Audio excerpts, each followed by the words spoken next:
اعوذ باللہ من الشیطان الرجیم بسم اللہ الرحمن الرحیم السلام علیکم۔ عرب کے وسیع سرائے قدیم باشندے جنہوں نے سبا نامی ایک بستی کو آباد کیا تھا۔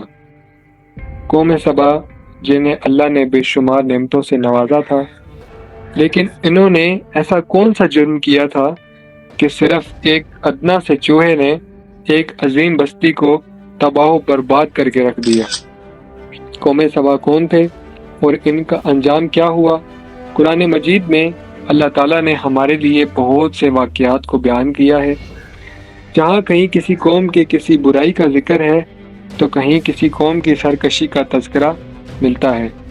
ان اقوام پر آنے والے خوفناک عذاب اور ان کے انجام سے نہ صرف قریش مکہ بلکہ اہل کتاب اور اس زمانے کے لوگوں کو خبردار کیا گیا ہے، یہاں تک کہ یہ دنیا میں آنے والے تمام انسانوں کے لیے نصیحت ہے۔ ان اقوام میں سے ایک قوم ایسی بھی تھی جسے قوم سبا کہا جاتا ہے۔ قوم تاریخ کے مطابق سبا جنوبی عرب کے ایک بہت بڑے قوم کا نام تھا۔ قدیم زمانے سے ہی پوری دنیا میں عرب کی اس قوم کو کافی شہرت حاصل تھی۔ 2500 قبل از مسیح کے اسوریہ اور بائبل کے کتبے میں اس قوم کا ذکر ملتا ہے، جنہیں ساہم کہا گیا ہے۔ اس طرح بائبل کی کتاب یریمیہ میں بھی اس قوم کا ذکر آیا ہے۔ تاریخ کو کھنگالنے سے یہ بات معلوم ہوتی ہے کہ اسلام کے ظہور سے پہلے جزیرہ عرب میں بسنے والی اقوام کو مورخین 3 طبقوں میں تقسیم کرتے ہیں، جو کہ عرب واحدہ عرب اور عرب مستربہ کہلاتے ہیں۔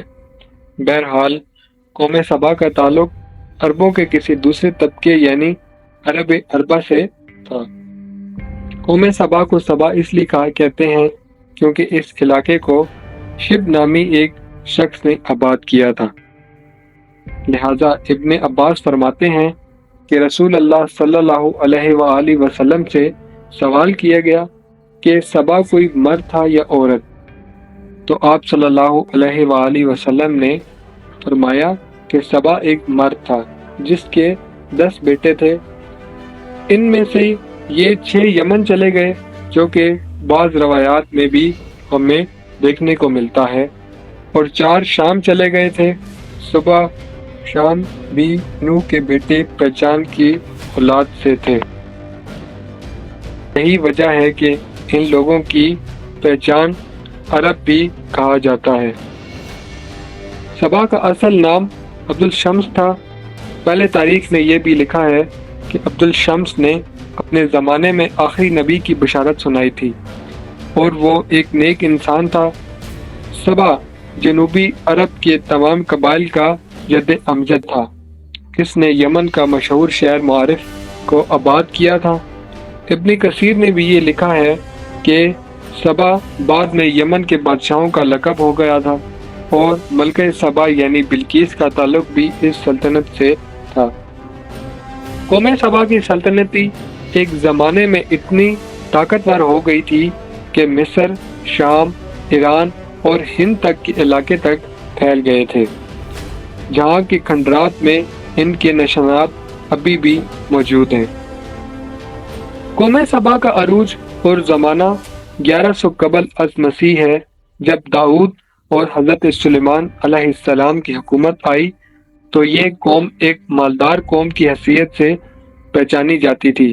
ابتدا میں اس قوم کے لوگ سورج کی عبادت کرتے تھے، لیکن جب ملکہ بلقیس کی حکومت آئی تو حضرت سلیمان علیہ السلام کے ہاتھوں قوم سبا کے لوگ مسلمان ہوئے اور شرک و بت پرستی ترک کر دی۔ امام ابن کثیر لکھتے ہیں کہ قوم سبا کے علاقے میں مارد نامی ایک شہر تھا۔ یہ شہر ایک 2 پہاڑوں کے درمیان تھا۔ پہاڑوں سے بارش کا پانی آنے کی صورت میں یہ شہر ہمیشہ سیلابوں کی زد میں رہتا، لہذا اس شہر کے بادشاہوں نے، جس ملک میں ملکہ بلقیس کا نام بھی آتا ہے، دونوں پہاڑوں کے درمیان ایک مضبوط بند تعمیر کیا، جس نے سیلاب کو روک کر پانی ذخیرہ بنا دیا اور اور ذخیرہ پانی کو بعد میں استعمال کرنے کے قابل بنایا۔ اس بند کے نیچے ایک بڑا تالاب تھا جس میں 12 نہریں نکلتی تھیں جو شہر کے مختلف اطراف میں پہنچائی گئی۔ دونوں پہاڑوں کے کنارے پہ باغات لگائے گئے تھے جس میں ہر طرح کے درخت اور ہر قسم کے پھل بکثرت پیدا ہوتے تھے۔ قدرت کی فراوانی اس قدر تھی کہ ایک عورت سر پر ٹوکری لے کے چلتی تھی تو درخت سے پھل ٹوٹ کر اس ٹوکری میں گرتے اور وہ خود بخود بڑھ جاتی۔ ہزاروں میلوں میں پھیلے باغات کا سلسلہ دیکھنے سے یوں لگتا تھا کہ یہ ایک خوابوں کا شہر ہے۔ قسم قسم کے پھلدار درختوں اور پھولوں کی کثرت سے پورا علاقہ منور تھا، اور جب ہوا چلتی تو اس خوشبو سے لوگ لطف اندوز ہوتے تھے۔ وہیں خود اس علاقے میں عود عنبر مشک کے پورے شہر میں مشک پھیلتی تھی، اور اس علاقے میں بچھو جیسی موذی جانور کا نام و نشا بھی نہیں تھا۔ کہتے ہیں کہ ملکہ بلقیس سے حضرت سلیمان علیہ السلام کا رشتہ ہو جانے کے بعد قوم سبا ایک لمبے عرصے تک توحید پر گامزن رہی، مگر جب بعد میں انہوں نے بغاوت اور سرکشی شروع کر دی اور لوگ کافی بیزار ہو گئے، ان کے اندر شرک بت پرستی کا زور ہو گیا، انہوں نے الکما یعنی چاند دیوتا، بشتر یعنی زور، ستارہ صاحب، سورج دیوی اور اس طرح کے بہت سارے باطل دیوی دیوتاؤں کی پوجا شروع کر دی۔